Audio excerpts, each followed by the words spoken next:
Hello खुलुमबाय बयनिसिमबो इउएन बर' इउट्यूब चेनेलाव नोंथांमोनखौ बरायबाय आरो दिनैनि सानडे कमेन्ट्स बक्स गोदान भिडिअआव नोंथांमोनखौ आं बयखौबो बरायबावबाय।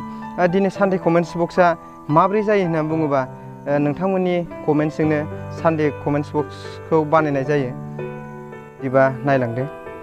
निरन मुसाहारिया सोंदों जाहैबाय, ब्रादार राजा खुंगुरखौ नुना नोंथांनि चेनेलाव आं दंसै आरो आं मिथिनो लुगैयो नोंथाङा बहानि मा डिस्ट्रिक्टनि सानडे कमेन्ट्स बक्सआव फोरमायहर। नोंथां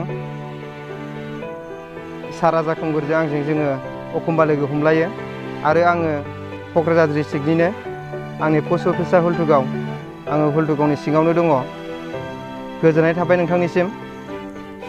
बिजय बर'आ सोंदों जाहैबाय, नाइस आदा बियो बबे डिस्ट्रिक्टआव गोग्लैयो?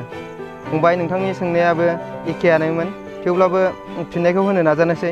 आं थानाय जायगाया जाहैबाय क'क्राझार डिस्ट्रिक्ट, पस्ट अफिसा जाहैबाय हुल्टुगाव, आं हुल्टुगावनि सिङावनो थायो। गोजोननाय थाबाय फंबाय नोंनिसिमबो। खोरोम बर'आ सोंदों जाहैबाय, आदा नों मा एप्सजों भिडिअखौ शुट खालामो?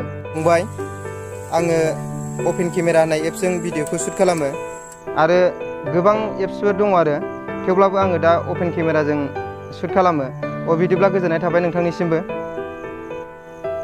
दिनैनि सानडे कमेन्ट्स बक्सआ एसेनोसै। आङो सिगाङाव सानडे कमेन्ट्स बक्स बानायफेराखैमोन, दा नोंथांमोननि कमेन्ट्सजोंनो दिनै आङो सानडे कमेन्ट्स बक्स बानायनाय जाबाय। बिदिब्ला गोजोननाय थाबाय। नोंथाङा भिडिअखौ मोजां मोनदोंबा लाइक होलांदो आरो शेयार खालाम। जुदि नोंथाङा बे चेनेलाव गोदान अन्नानै चेनेलखौ साबस्क्राइब खालाम, खाथिनि बेल आइकनखौ थुनानै हो जाहाथे आंनि गोदान भिडिअ आपल'ड खालामनाया नोंथांनिसिम मोनहैग्रोनाय बायदिसिम। बिदिब्ला दिनैनि भिडिअखौ एसेयावनो दोनथ'नोसै। बाय बाय।